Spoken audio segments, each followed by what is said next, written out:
itu jangan lupa. Itu anaknya itu.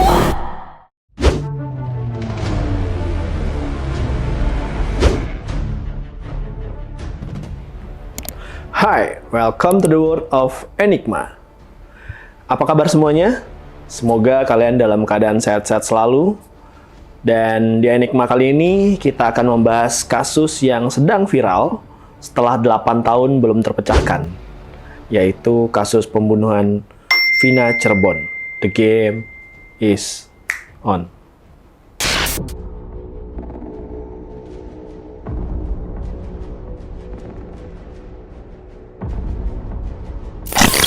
Nah, pada tanggal 27 Agustus 2016, Vina Dewi, seorang remaja berumur 16 tahun, dan kekasihnya yang bernama Eki, menjadi korban penganiayaan dan pelecehan yang mengakibatkan kematian oleh sekelompok geng motor di Jalan Raya Talun, Kabupaten Cirebon.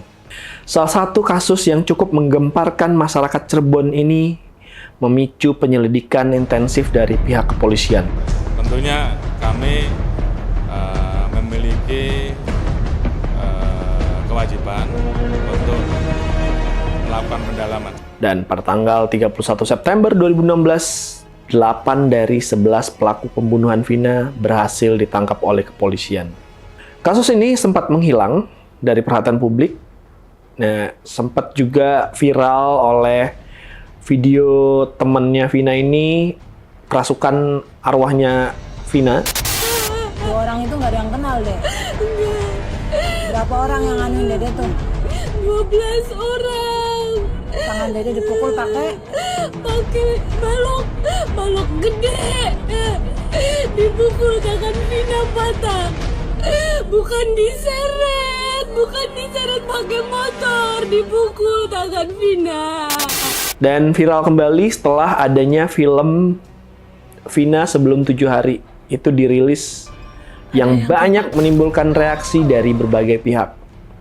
Dan setelah viral film tersebut, langsung ada penangkapan Peggy Setiawan yang diduga sebagai otak pembunuhannya.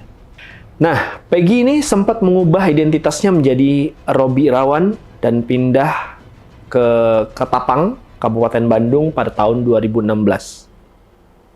Lalu 7 pelaku dijatuhi hukuman penjara seumur hidup, sementara pelaku yang di bawah umur divonis 8 tahun penjara dan mungkin kini telah bebas. Jadi ada tadinya awalnya ada 11 pelaku, terus baru ditangkap pada saat 2016 itu baru ditangkap 8, masih buron, sisanya masih buron. Nah, dari 8 ini ada 7 pelaku dan 1 yang di bawah umur, masih di bawah umur. Jadi kalau di bawah umur itu divonisnya cuma 8 tahun penjara. Nah, sampai saat ini kemarin juga heboh lagi oleh Bang Hotman Paris. Bang Hotman Paris mengatakan ada kejanggalan dalam berita acara pemeriksaan atau BAP. Yang disampaikan kata Bang Hotman itu menunjukkan adanya ketidakberesan dalam penyelidikan awal. Sepertinya ini menarik karena sampai Bang Hotman turun tuh dalam kasus ini karena di awal juga sempat diberitakan atau diisukan mereka ada dalam kecelakaan tunggal. Lalu setelah sempat viral, kasus ini baru dinyatakan bahwa ini adalah pembunuhan. Lalu di sosial medianya juga Bang Hotman ini mau menjadi pengacara keluarganya Vina. Kasus ini menjadi janggal juga karena tidak ada saksi yang berani mengungkapkan sosok pelaku utama yang membuat kasus ini jadi sulit untuk diungkap. Nah, yang menarik dari kasus ini adalah ada beberapa kejanggalan yang membuat semua bingung dan nambah kerumitan dalam penyelidikan dan proses hukum. Yang pertama, yaitu penghapusan nama dari daftar pencarian orang atau DPO setelah penangkapan Peggy Setiawan atau alias Perong ini tadi. 2 nama tadi dihapus oleh DPO oleh Polda Jawa Barat. Nah, ini banyak menimbulkan pertanyaan dari keluarga dan keluarga korban dan kuasa hukum mereka. Terus ada kejanggalan juga di persidangan, ada laporan tentang sidangnya ini tertutup dan misteri mengenai 3 DPO yang belum tertangkap ini tadi. Sebelum terakhir itu Peggy Setiawan tadi dan alias Peron tadi ditangkap. Jadi ini menjadi kontroversi, menambah daftar panjang kejanggalannya di balik penyelidikan polisi. Dan sampai saat ini keluarga Vina juga masih berjuang untuk mendapatkan keadilan dan juga mengungkap kebenaran di balik tragedi yang menimpa keluarga mereka. Kasus ini terus berkembang dan banyak pihak mengharapkan keadilan yang transparan dan akuntabel untuk Vina dan keluarganya. Berikut ini adalah teori konspirasi yang telah saya rangkum. Yang pertama, yaitu penghapusan nama dari DPO. Ada kejanggalan juga yang ditunjukkan oleh keluarga korban terkait penghapusan 2 nama dari daftar pencarian orang atau DPO oleh Polda Jawa Barat setelah penangkapan Peggy Setiawan. Nah, yang kedua, ini ada peran Peggy Setiawan, yaitu muncul spekulasi bahwa Peggy Setiawan ini yang ditangkap sebagai salah satu tersangka mungkin hanya dijadikan kambing hitam dalam kasus ini. Ada juga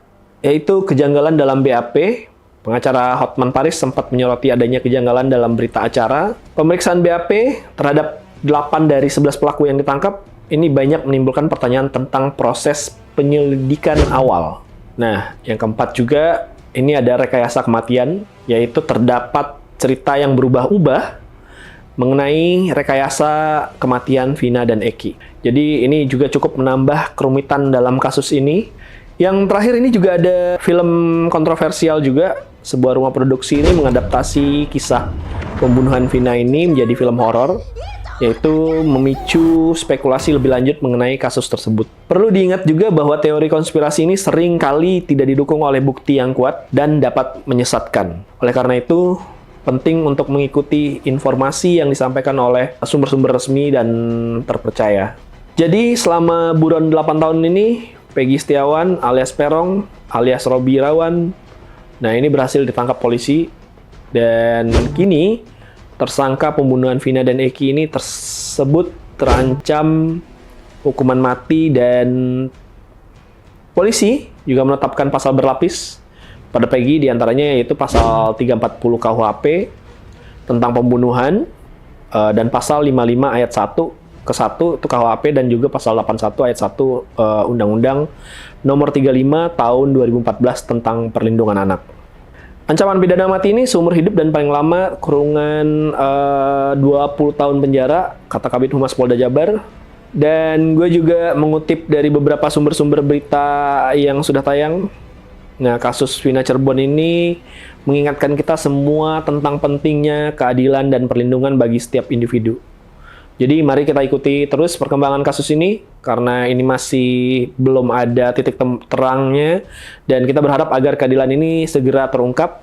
Nah, jika teman-teman ada pendapat lain, atau yang ingin disampaikan, atau juga mau menambahkan dengan perkembangan terkini, seperti biasa, silakan komen di bawah. Dan jika teman-teman ingin kita bahas kasus atau konspirasi yang belum terpecahkan atau belum ditemukan juga, bisa komen di bawah. Jangan lupa like, share, dan subscribe tentunya. Gue Giaskaf, see you in another case. Jadi, yang gue lihat dari kasus ini, kita tuh sangat lambat dalam penanganan ini, karena mungkin dari beberapa proses podcast, terus gue juga lihat beritanya juga, ini tuh ya mohon maaf, ini perekonomian menengah ke bawah, jadi beda dengan kasus-kasus yang lain, itu cepet banget penanganannya, padahal pelakunya sudah dapat. Harusnya ini pihak kepolisian dan hukum juga harus cepat dalam menangkapi kasus ini juga gitu. Harapan gue juga pengennya cepet ya, karena harusnya hukum ini tidak memandang strata sosial dan tidak tumpul ke bawah, tumpul ke atas, tajam ke bawah. Sempat juga ada yang bilang no viral, no justice.